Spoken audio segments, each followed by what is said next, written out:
Well. This is another day, another explosive day we're going to have with you today. Sunday Adelaja here. Let's see who is going to be the first person. I don't think the notification has gone out. Let's see who is going to be the very first person to show up tonight. Oh, Fleur, Karine Pati from France. How are you today? Shegun Fatima from England. Who follows? Yeah, you are the early birds. You are the reputation. Adebayo from Ireland, Bosse from Germany, Joshua from Nigeria, Florence. I don't know where Florence is watching from. Florence Jumoke. Will you be telling us the countries you are watching from as well? Akash David, I don't know where he's watching from. Mashu Esong, I can't remember where Mashu is watching from. Esther Kuganja is from England, I suppose. Pastor Irene from Manchester. Akinpelu, Akinyemi, I don't know where he's watching from. Gloria Anna, don't remember.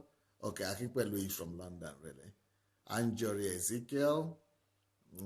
Ludovic Meli from, he's trying to write from where, but I didn't say. Bamishaye Victor is here from Ukraine. Gloria is from London. Toba Bankole is from Nigeria. Wow. Teresa is from Cote d'Ivoire. Wow, brilliant. Oh yeah, we are going to have an explosive meeting tonight. I think you can guess already from what we had in the morning. Sempad, Karen from Baltimore, Nira from Toronto, yes, Lodron from Cyprus, Agnes from Duncancy, Victor Osadolo from Nigeria, Benin City, Patrice Gordon from America, Joyce Ero from Belgium, Nicholas Ajunwoko, I can't see from where, Cynthia Ekwe, can't see from where. Akash David from, I can't see, is it Nigeria or something? Bebe, we are praying for you, Bebe, that God will heal you in a supernatural way in Jesus' name. Lovejoy from Coventry, England. Michael Ajibola, can't see from where. Prince Kingsley from Austria. Ola Martin, I think that's from America. Hope Monday from London. Lola Shorunke from California. Paul Schenk from Abidjan, Cote d'Ivoire. Boss has just shared, oh yeah, Yusuf is here. Ikifa from Saskatchewan, Canada. By the way, let's go and share the message, if you don't mind, please. Let's go share the message because, once we begin, it will be very tough for you to begin to share the message that time. So let's go back to our timeline to go and share the message right now, if you don't mind. Everybody, can I ask you to go to your timeline and share the message so that more people could be invited to join us? Because, once we start, you would not like to go back and be sharing it. So let's immediately go back now and be sharing this, okay? Okay, Sean Morris said, did you impact into Bishop Gordon from Jamaica? Most likely, I can't remember. I've imparted many people from many places, including Jamaica. I've been to Jamaica a few times. Michael Ajibola from Lagos, Nigeria is greeting us. Fumi Adewusi has shared. Success is saying, good evening, Pastor. I've been waiting for days. This morning was too awesome.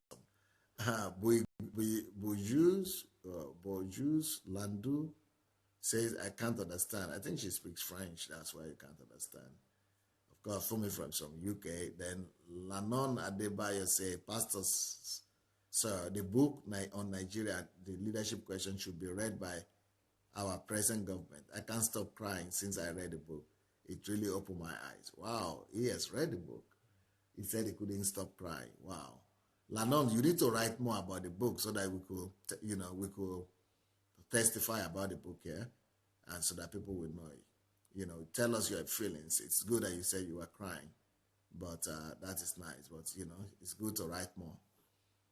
Good evening, Pastor, and everybody. God bless you all. That's from Cecile.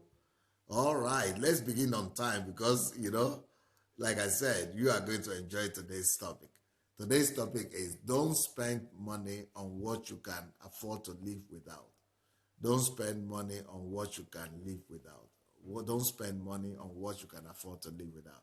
And my guest today is one of the heroes of our programs here, is Joshua Amatare. Joshua Amatare. Let me show you Joshua. Joshua is here with me. Jacob is I actually greeting you. Hi. Say hi, Joshua. Longest time. Good to have you on. Same here. Good to have you with us. Yes. So, Joshua, did you watch the program this morning? Yes, I did. It was really... I know your testimony. Maybe before you begin to talk about this particular topic I started talking about, because in relation to this topic, I know your story and I know what happened how your own story started and your testimony started. So will you start with that, with your own story about how God started changing your mindset about money and all that? Oh, yeah. Okay, so I was here with Pastor, and as always, we were working and we were getting things done. And then how I got to get the book is another story. But the main point is when I got the Money Won't Make You Rich book, it was quite interesting because at first when I started, I thought I was just reading a book like all the other ones I've been reading. So spiritual. I thought I was going to see things on praying and fasting and sowing seeds and stuff like that. So I was wondering, because the topic was quite interesting, money would make you rich. It doesn't really make sense in our world. If you look at it literally, you would know that, it's when you have a whole people are thinking it is money that makes you rich. Makes you rich, because when you say you're rich, someone's going to ask you, how much are you worth? How much is in your pocket, But when I started reading it, as I progressed through the book, I was becoming shocked and filled with a lot of wonder at the things I was reading. I could see that I absolutely knew nothing about money. I began to understand why I was broke. I began to understand why I have struggled with finances. I began to understand why I had to live, sometimes above my means and struggle with my finances. In fact, I began to see why in my own family, I had issues with money sometimes. And I was wondering, I said, if I had known this a long time ago, probably a lot of the hardships and the pain I had been through, I wouldn't have gone through them. But when I kept on reading, I just saw that, wow, I was really, really ignorant. And there was a lot of truth that I didn't know. I saw the laws of money. I began to understand that a lot of the things I've been taught in church were actually some of the things that were making me to live without money. That put you into more problems. Yeah, and it complicated my life. And it was so bad because some of those things, I've even taught it to other people and made them to believe those things. I had to be repenting and saying, oh God, have mercy on me, because I've ignorantly impacted the wrong kind of knowledge into people, and they were now living the same kind of life I was living, and they were not going to get any results, because it was very clear. These are principles that you cannot avoid. It's either you live by them and get the good results, or you ignore them, or you don't know them and you perish. Like the Bible says, my people perish for lack of knowledge. Yeah. So I lacked the laws of money. I lacked the knowledge of the laws of money, and I suffered for it. But as I started reading this book, I started getting delivered. I didn't even have to pray. I just started knowing in my mind that, look, things are different. The whole world became different to me. Everything you about shall know me the changed. truth, and the truth will set you free. The next time I was talking to my parents, it was different. When I was talking to my mom, it was different. I told her, you have to get this book. As soon as she got it, she also started getting delivered. In fact, before she finished reading the book, her whole finance changed, because she started putting things into action immediately, and everything became different. So this book transformed my entire life, and it completely set me free from poverty mentality, from the wrong mindset about money, and from chasing shadows, because I found that I was just doing the wrong thing, expecting and hoping for miracles. But money does not come to people who pray. Money does not come to people who believe in miracles and believe money will come by miracles. Money can be gotten by systematically getting and understanding how you can make wealth. So these things were all myths that I believed before, and they were debunked by this book. And in fact, I started making very good investments after reading Money Won't Make You Rich. Yeah. And it was so amazing, because I started having returns. Becoming rich now. Yeah, I was now really becoming rich. And I began to understand what money won't make you rich means. and I was able to talk to other people, teach other people, write lessons down. Pastor Sonny made me to write a whole lot of lessons. I didn't even understand why at the time, but as I kept writing, I saw that the message was becoming flesh in me. Before, like he said this morning, I used to live a consumer life mentality. I had that mindset of when money comes in, just spend it on the next thing that comes around. But then I began to realize that, look, that is not how to live life. I began to see that, look, I cannot just be spending money and expect to become a millionaire or a billionaire. I began to see that I have to follow the principles of money. I have to be disciplined. I have to be able to put things in place, prioritize and understand that money is not just going to come to me because I'm good or because I'm kind or because I even want to give to charity. These are some of the things I learned from the book. And somebody is even asking, what's the name of the book, in fact? Money Won't Make You Rich by Pastor Sunday Adelaja. It's on Amazon. You can go there and get it. Or you can go to Christian bookstores or any bookstore around you and you will definitely get it. So that was the deliverance that I started getting from that book. And it was amazing because initially, one of the things I thought was going to help me become rich was if I had good intentions. I felt if I had good intentions and I wanted to give to charity and I wanted to give to people and I was very kind and very, very rich. But I saw that, in fact, giving can make you poor because it is just one of the laws of money. It comes in a pack. If you don't obey the rest of them and you just obey the law of giving alone, you will have problems. And I understood that I cannot just jump to the market and begin to buy things. I began to understand how rich people really think. We don't understand how rich people think. We just see them on the outside, maybe with their private jets, with their flashy cars, and then we believe, oh, this is how these guys actually live. But there are secrets and there are principles that they follow. So this is the book that I'm talking about. Money Would.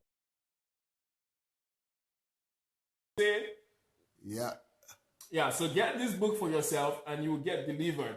Almost every day, I get messages on Facebook or I see messages coming to Pastor Sunday about how this book has transformed the lives of people all over the world. I have friends in Asia who have spoken about this book, of how their lives have been transformed. So if you want to get transformed in your finances, get Money Won't Make You Rich by Pastor Sunday. So, sir, that is part of what we got this morning from your teaching. It was an amazing time. It was deliverance for me. In fact, as soon as I finished that book, I had to read it again. I had to get lessons from it, and I had to make it flesh and begin to apply the principles. And only then could I begin to be rest assured you are coming that to I'm me not poor. After that book, even while you are still reading it, you are coming to me and saying, Pastor, wow, everybody in Nigeria, everybody must know read this book. Pastor, wow, I didn't even know these things are there. So, what was happening to you? I was getting transformed and I was just flabbergasted by the things that we do, thinking we're going to get rich. I was so surprised. I was filled with empathy and with pity for people who don't know these laws. Because if you don't know the laws of money, you cannot be rich. Even if you get riches, those riches would either disappear so fast that your head will spin, or those riches will ruin your life and even make your life more difficult. I'm sure you might have had people say, I prefer to live my life when I was not rich, or I prefer my life when I was poor or poorer than now that I have a lot of money, because they'll tell you a lot of money and wealth comes with, a whole lot of pressure and many other stuff. But I began to understand that money, the real riches of the real way you can get wealth, or the real way you really be rich, is when you start building your wealth from the inside of you. And it's not just about cash. It's not about the things you wear. It's not about the cars you drive or the houses you live in. It's all about the values that you have on the inside of you. And I began to understand things like, do not spend money. In fact, one of the laws that I saw that completely blew my mind was, money is not meant to be spent. Isn't that crazy? Money is not meant to be spent. I was like, what do you mean? But I came to pastor, I was like, this book is just insane. Because I couldn't understand how you would tell me I shouldn't spend money. But when I started reading it, I now started understanding the principle behind it. And then I read Pastor's story of how God told him he was a lazy servant. And I saw that I was also the laziest of servants. In fact, I might have probably been worse than the guy who buried his own, talent in the ground that the Bible used as an example. Because I was doing nothing with my money. I thought I was even making some investment. But because I didn't really understand the way things work, I was not getting any profit. I was not enjoying anything. And I now understood that, look, this is something that I have to learn. This is something I have to meticulously go about. And I now understood why Christians are not rich. I understood why Bill Gates is not a prayer warrior and he's the richest guy in the world. I understood why Warren Buffett and Donald Trump, those guys don't even go to church as much as we do. But these guys are the wealthiest in the world. I understood why many of the conglomerates in the world are not being run by Christians who are so dedicated to church. You know, they are not your ushers in the church. They are not even the assistant pastors. But these guys are so rich that if they want to buy your church over, they will just come and buy it and you will move your service somewhere else. And I said, wow, God has really given us these things, but we are not using them as Christians because we are over religious, you know. We are praying about everything and we are failing to obey principles. In fact, we read the Bible and we don't even understand it. I saw explanations of scriptures that I've been reading all my life and I was misinterpreting them. And that is why I was getting no results. I was just wasting my time, you know, praying and prophesying over things. Thinking it's God that decides your wealth. It was God that, you know, would give me wealth. Some of the things I saw, you know, we're saying the riches of the Gentiles are ours, you know, you have to affirm all these things. And I saw that I was ignorant. I didn't even understand what that verse meant. And I saw that it's even greed for you to be envying things that are for, you know, that other people that don't belong to you. So, and you know, a lot of pastors have taught it. A lot of teachers, you know, have taught these things, and I was believing them.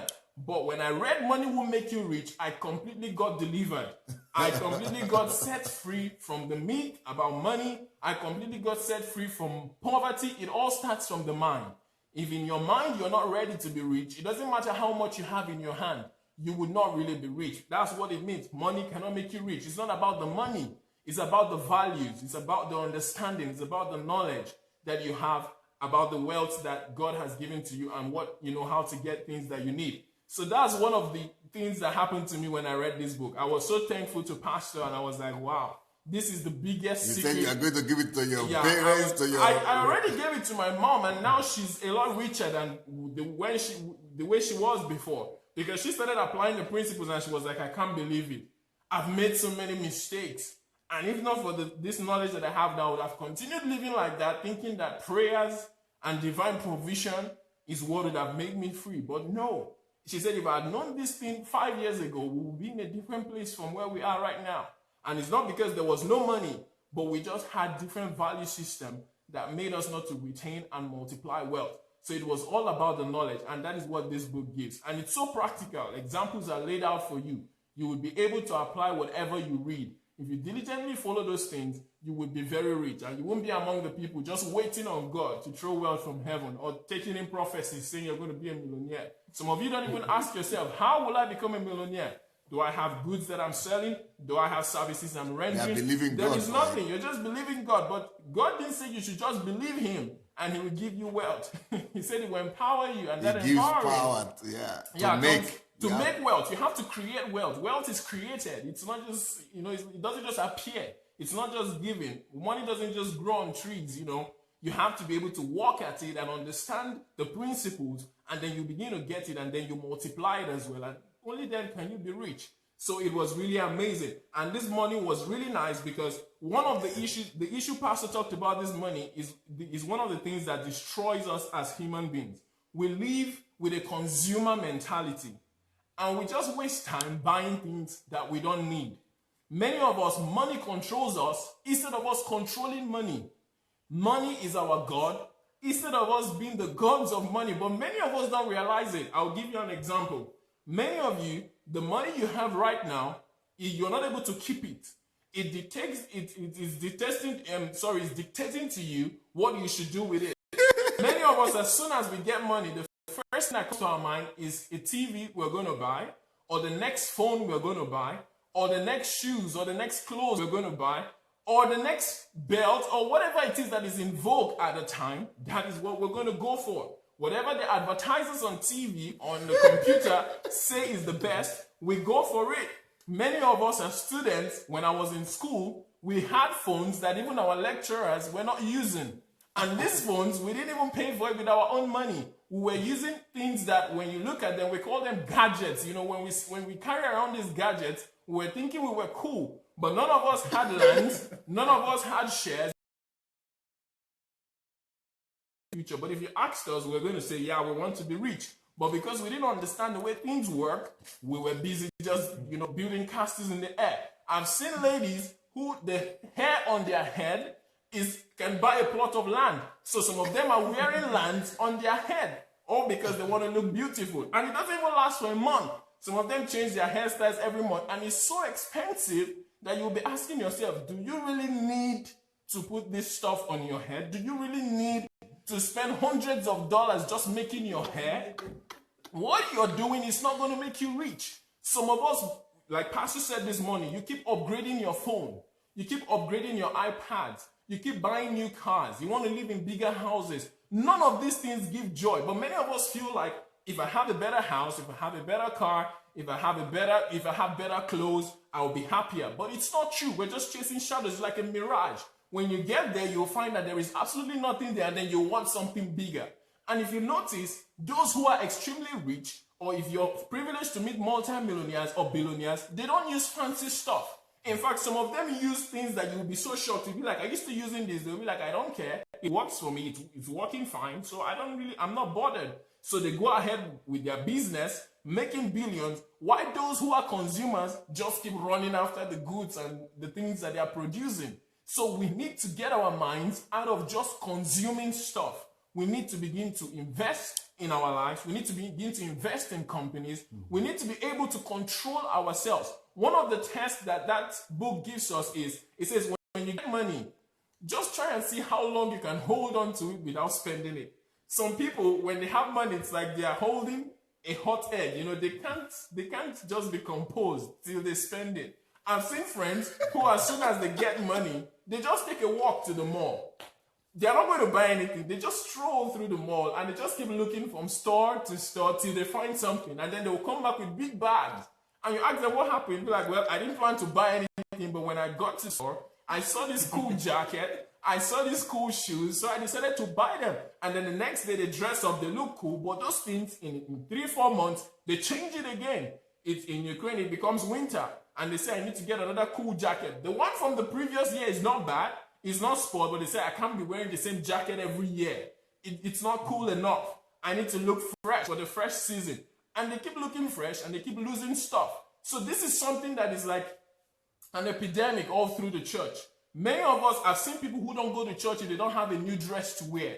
On Sunday, you ask somebody, why didn't you come to church? They'll say, I didn't have what to wear. What about what you wore last Sunday?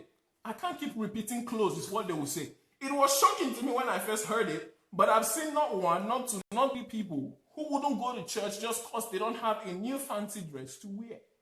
But it's not like there are no dresses in their wardrobe. Or it's not that they don't have suits or ties or shirts. They just want to look different every day. And because of that, they spend money that they don't even have. Some people have maxed out their credit cards just buying things that they don't need. If you're wearing the same shirt and the same trouser to church every Sunday, is God still not going to bless you? Are you not still going to receive whatever God wants for you and understand the message? But so many people are attached so much to these things. The car you're driving is not bad, but you just feel because your neighbor has a more fancy car, you should also have a fancy car like him, and then you go buy a new car. And trust Mercedes-Benz or Toyota or whatever, they will keep giving you brand new cars and telling you this is better than the last, telling you this is an upgrade, and you keep pursuing all these things. There will always be new clothes. There will always be more fancy stuff to buy. In fact, there will be new jets. When you're rich, if you feel your jet is, your jet isn't good enough, one day you will land in an airstrip and you will see bigger jets and you will say, why can't I have that? And you will go for that as well. At the end of the day, you end up bankrupt. Many of the people in America, especially those in sports, who made millions while playing or while doing whatever sports that they were doing, had millions. But today they are completely bankrupt. Why? Because they were consumers. They just kept eating and eating and taking and taking and taking. And at the end of the day, today they don't have, in fact, some of them made almost $500 million. Imagine that. $500 million, and it was all squandered. Some people are asking, how did you waste all of that money? But trust me, if you cannot afford to be content with $100 today, if you're given $100 million, you will blow it as well.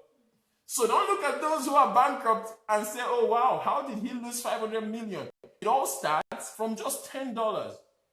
How you treat the smallest amount of money you have would determine how much you would treat the larger amounts. Jesus Christ said, if you're faithful with small, you would be faithful with big. He didn't say when you're faithful with small, then you will become faithful with big. It's the same thing in his eyes. You have to be diligent. You have to understand the laws of multiplication. You have to understand how to exercise restraint. You have to understand that you must not run after everything that comes up in the market, no matter how beautiful it is. If you have a pair of shoes and that shoe is enough and you're able to make use of other money coming into your hand to do things that are more substantial, then go after them. You don't need to have 10 shoes. I've seen some of my friends, you can't even see, there's no space for them to keep things in their closet anymore. It's filled with clothes, it's filled with belts, with wristwatches. How many hands do you wear? In fact, they don't even wear 2 wristwatches at a time, but they have about 5. What do you need it for? You need to begin to look at yourself and ask, what am I doing with most of the stuff I have? You need to be willing to say, Pastor doesn't have any wristwatch. In fact, I myself, I don't have any. He doesn't wear wristwatches. In fact, I feel awkward when I want to wear my own wristwatch because I'm like, if Pastor, who is a multi-millionaire, is not putting on a wristwatch, what am I doing wearing a wristwatch? I've got a phone with time, so what is the point? So I began to think and I said, look, if you don't take time to, take inventory of your life and exercise restraint, you will just keep hoping for the blessings of God. And even the money God has given you so far, if you can calculate how much you've gotten in the last 5 years, you will see that if you were saving and you were not overeating and spending on things you don't need, you would have had of us spend our money on eating too much. We order pizzas, we go to fast food joints, we eat out with our friends. But those things we can do without them. If you buy food and cook it at home, you will be healthier, you will be richer, you will have money to save. But many people say, oh, no matter what I do, I can't come out of debt. Well, it's because you've not exercised enough restraint. You're spending money on the things you don't need. If you decide to cut down your expenditure and begin to understand the laws of money and you live by them, you'll be surprised. You will become rich. You will see that you have money to save. If you take time to educate yourself on how to invest, you will see that you start investing and you will become richer. Pastor Sunday said it. He gave himself 2 years to become a millionaire and he did it in just 9 months.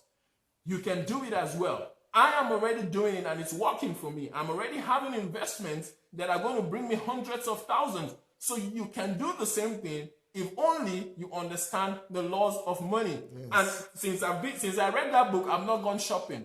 The things I have, I'm content with them. Glory to God that I've stopped growing, so I cannot outgrow these clothes. If they don't tear, I'm not going to change them. They are decent looking enough. I have to get to a certain height before I can now begin to ask for some things. Before, I used to shop all the time. I used to always say, I need new stuff. I need new this. I need new that. Because I felt like I needed to always look different. It's nice. I had that look different from inside. Yeah, well, inside nobody is seeing it. It's what's on the outside that people see. So, but they are seeing it now when you are talking. Oh yeah, well, we didn't think like this that time. That time we were always thinking, the whole world is seeing it now. Yeah, you see, so we didn't believe it. We didn't think, when you talk, it's fine. We thought we needed to, package. That's what we call it, packaging. You need to package well if you want to be taken seriously. So I began to find that, look, just put it on clean on vacation to spend. Yeah. But poor people don't know that. Average people don't know that. Just see them going on vacation and they say, we are also going on vacation. And on that vacation, they spend all of their money. And when they come back, they've got nothing. Meanwhile, the rich guy, even while he was on vacation, his businesses and his investments are still giving him a lot more money. But we don't know that. I noticed that many people, especially in the US, many of the young black men want to look flashy. They want to look so stylish. But they don't understand why the Warren Buffetts might be putting on only one jacket and they're happy. These are men who are billionaires. But they don't see the pleasure in just buying new stuff and looking like they have the whole world on them. You see some of these guys, they want to live like the rappers on TV. How will somebody be putting on millions of dollars on their body? Why would you do that?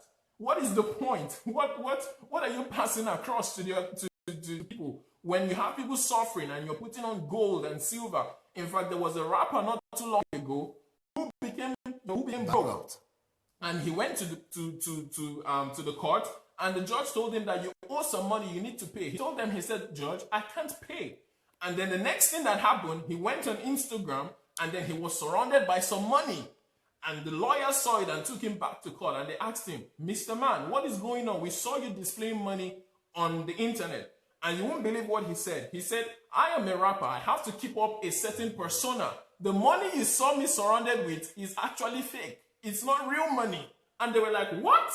You mean you were surrounded with millions of fake money? He said, yes. I'm just trying to keep up appearances. But that is what many of the young people see today, and they're like, I want to be like this guy. I want to be like that guy. But he's bankrupt. He's got no money. And it's so strange because that is what we see and we want to emulate. But that is not what Jesus told us to do. That is not the kind of life Christians are supposed to live. That goes against the law of money. You don't need to have unnecessary display of wealth. You don't need to look rich for other people. On the inside, if you're comfortable and you're rich on the inside, you will notice that on the outside, you wouldn't need to be running after stuff. I've never seen Pastor Sunday with money. He doesn't carry money around. He doesn't. In fact, in his pocket, it's difficult. You can't meet him and say, I need even 10 grivens or $10, and then he'll give that to you. He will tell you that by tomorrow, I'll bring the money to you. And I've noticed that a lot of wealthy people are the same way. They don't go around with large sums of money. They just walk around like normal people. If they need something, they've already planned ahead to get it. They don't just run into a store and say, oh, wow, I need that, I need that, I need that, I need that. No. Everything they do is carefully calculated and budgeted. So they don't just spend money out of passion or out of emotions. They actually spend money out of reason and out of need.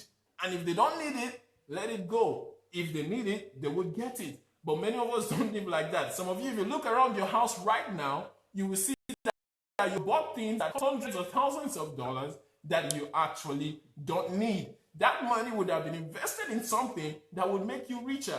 But because you don't know the laws of money, you ended up buying something that the advertisers told you was cool, but today you don't need it. Some of you go eating in places where you cannot really afford because you want to just be happy. Pastor said on the birthday of his kids, they don't go anywhere. Thank God I didn't grow up like that as well. Oh, sorry, I grew up like that. I didn't grow up, with gifts and all that stuff. My parents weren't like that. You sit at home, you sing, you pray, you read the Bible, and then you eat. But many people, when it's their birthday, they must have big parties. Some of them do bar mitzvahs that cost millions. And we say, oh, wow, I want to live like that. That is not going to glorify God. That is not going to make you rich. That is not going to make you happy. That's not even going to make you live a better life. Some of these guys who are wealthy or who were wealthy as sportsmen, they had entourage. They had guys going everywhere with them. But today that they are broke, all those friends have disappeared. They don't even have one. So even the people that you may be trying to impress, they don't even care. They might be around you just because you've got something to give to them. But as soon as the money you have is gone, so will those friends. So you don't really need to use money to impress anybody. You should live a life of integrity, a life of contentment, a life of sincere joy that comes from the inside, not as a result of the things you have. The moment money can change your mood, money controls you. I'm very sorry to say. If money makes you happy or sad, then money controls you. When money does not determine your goals, when money does not determine your happiness or your mood, when money does not determine your time, how long you spend with your family, then you can say you're controlling money. But till then, I'm sorry, money is controlling you. If you're going to be spending time at work for hours and then you come back only to buy things you don't need, then what is happening? It shows money is controlling you. We have been born to control money. It's just paper. It's very important, but the principles of money. So Get Money Won't Make You Rich is a book that will enlighten you. It's a book that will enrich you. You need to change. Somebody is still asking where can they get it. You can get it on Amazon or you can get it from bookstores, depending on where you are. If you're in the US, you can get it from bookstores or you can get it from Amazon. Anywhere you are, Amazon, as long as you have the internet, you can get the Kindle version or you can have it delivered to you. Amazon will tell you how long it will take for you to get this book. So this is the book, Money Won't Make You Rich. Well, they could go and read the first 2 chapters now. Yeah, the first 2 chapters are free. It will be available on Pastor's blog in a week's time. The blog was just moved to a new site, so some of the features are not yet working. But in a week, you can go and read 2 chapters for free, and you'll be amazed at the kind of truths that you would see. So money does not make people rich. Discipline does. Investment does. Knowledge does. That's why you see that even the rich people of the world today, they spend time studying. They don't just say, oh, I'm rich and I'm good. They spend time educating their minds. They spend time improving themselves, and that is why they're able to hold on to money. So there are a whole lot of other things that I can share with you on money will make you rich, but you need to just get it yourself and understand and read the book yourself. The principle of today is don't spend money on things that you can do without. I was just about to say that you have moved from the topic of the day to money will make you rich. Money will make you rich is the name of my book, but it has consumed you because you read the book, and the book has changed your life. But I think we should come back to the title of today's message, and the title of today's message was don't spend money on things you can do without. But I'm sure, because I've been talking about other topics all these weeks, and I've not spoken about money or anything like that.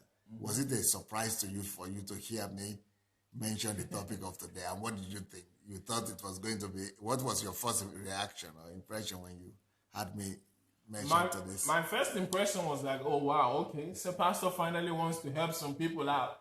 Because I know that those who don't know about this book or who don't know about his principles of money, they would not know many of the things that he's saying. So I was like, okay, here comes another topic of deliverance. This kind of deliverance, prayer cannot do it. It doesn't matter how long you spend praying and fasting.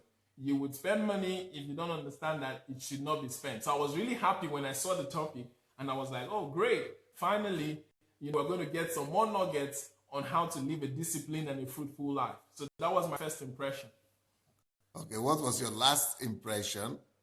What was your last impression when you discovered that I had to go? I couldn't go any further. I was very unhappy. I was really sad, and I was like, God, when will these court cases end, so that we wouldn't have interruption? So I really wanted more, because today you didn't even talk for up to 45 minutes, and I was like, oh wow, we really missed out on a lot, because I'm sure there was a lot more you had to say that would have gone an hour, and a lot more lessons for us to learn.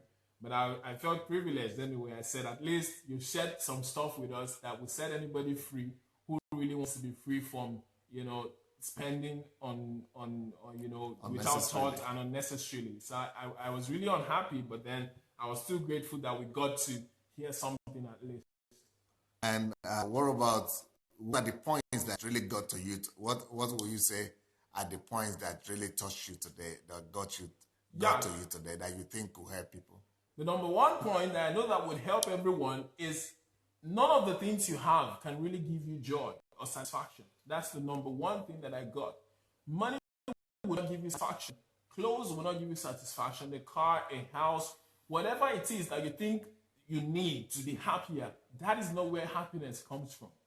And the more you go after those things, the more you become greedy, the more you need to, go out of your way, and it gives room for you to become somebody who is not truthful anymore, because you want to use whatever means necessary to get money. But that is the wrong approach. So I began to see that there is nothing you have that will really give you joy. The real joy that comes into a man's life is the joy that comes from God. It's not the joy that comes from the things that you own. The invisible things. Yeah, the invisible things are the things that really make you happy and joyous, not the things that you own. Things that make you happy in the invisible are things like family, joy, compassion, kindness, generosity. These are things that you have to develop in yourself. Discipline, a communion with God, a relationship with God. These are the things that really make you to be whole as a person. What you own in your hands, they are transcendent. The things that you build into your life, those are internal. Those are the things that really make a human being, not the things that you own. There are people who don't have clothes to wear. That doesn't stop them from being human. So as long as you've got, these values on the inside of you and these principles on the inside of you, as long as you've got the love of God, you've got a relationship with God, you have compassion for people, that is what really matters, the things that you own. Okay. Now, going back to Nigeria, I want you to also talk about the fact that we've been talking about Nigeria these days. Yes. So what do you think? Talking about Nigeria, I'm going to show the book. Yes, raise it up a little bit. Yeah. So this is the book, my latest book. Yes. That it's not just about Nigeria, it's about countries, how to make your country great, contribute to the nation. And this book is on Amazon now also. It just came out. But I'm going to Nigeria. This is my introduction to Nigeria, this book. And, people don't know other aspects of Pastor Sunday yet, including one I touched on small today. This book, this money will make you rich, and things like that. What do you think by going to Nigeria, the movement itself, Nigeria transformation, that we are mobilizing people for? Because that Nigeria mobilization is not just going to be about changing the political situation in Nigeria. It's going to be about enriching Nigeria and by liberating them, and renew the mind and liberating them from it.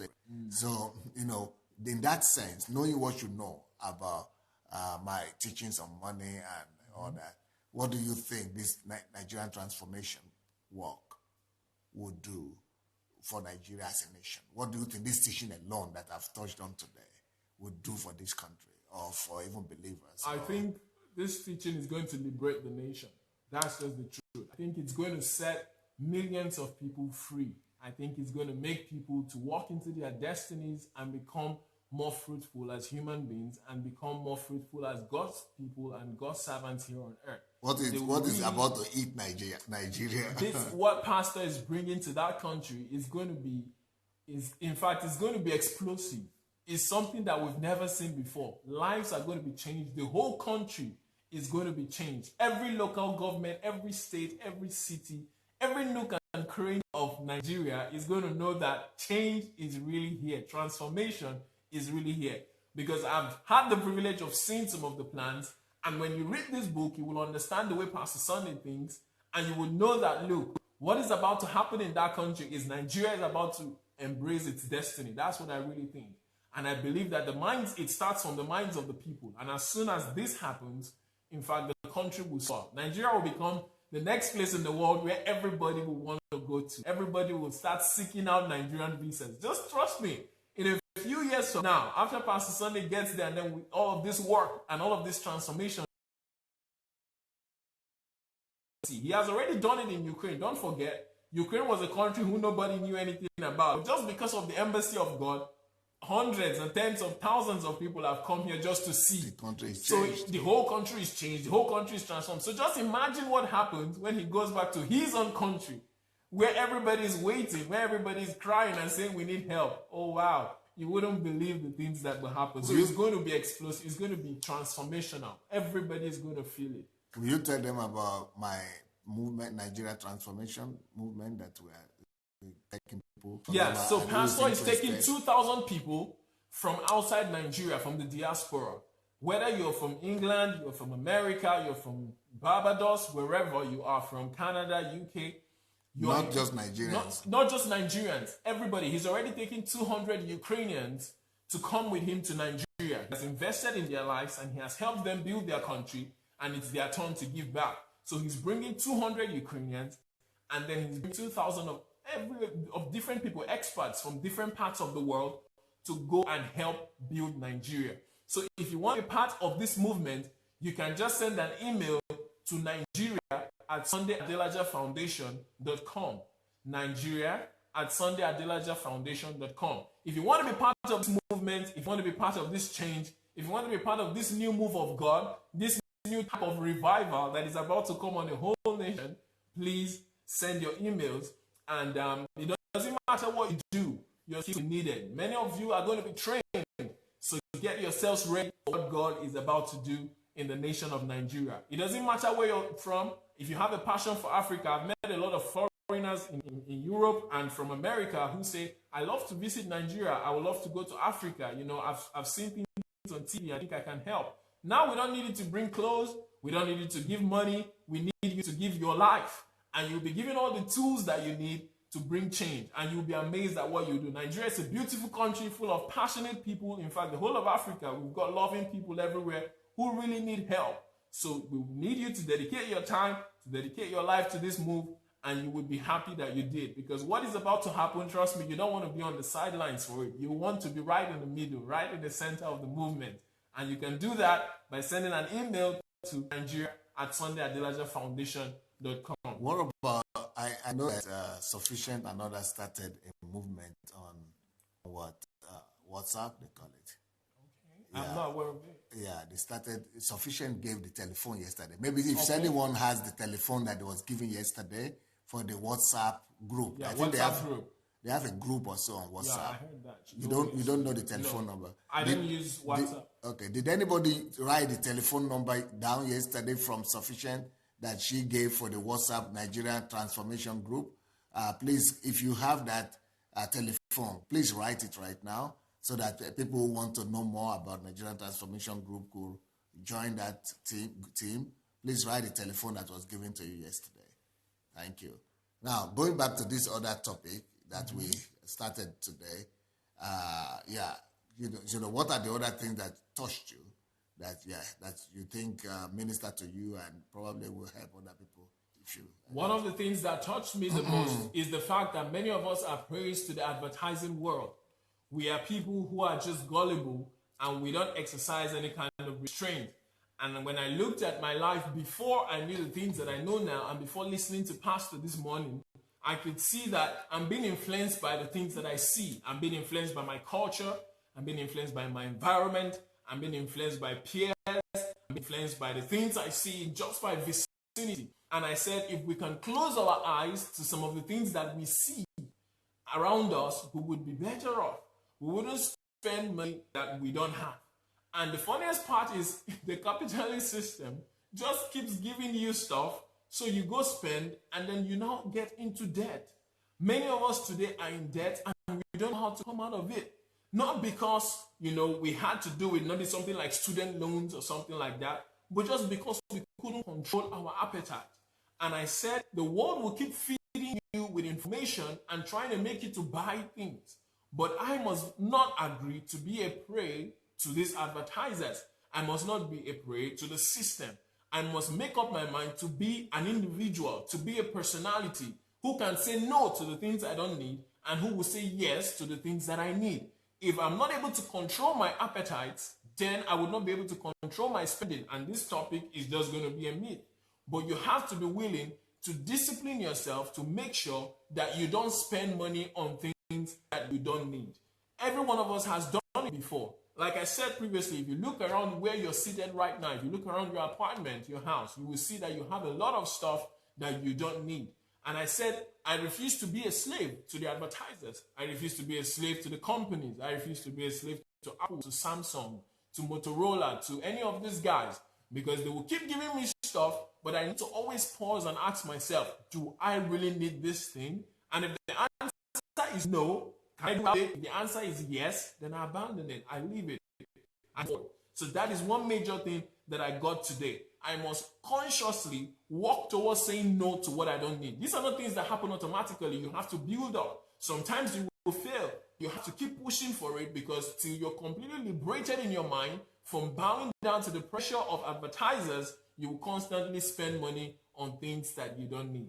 So that is the next point that I got that really touched me this morning. And I was like, oh wow, I need to be able to control what I see. I must stop, lusting after things that I cannot afford and I don't need. Just close my eyes to them and invest my life in something that is going to be of internal gain. Brilliant. Well, Ken Amobi says, oh my God, this boy is loaded. My pastor, like I keep on saying, you have soldiers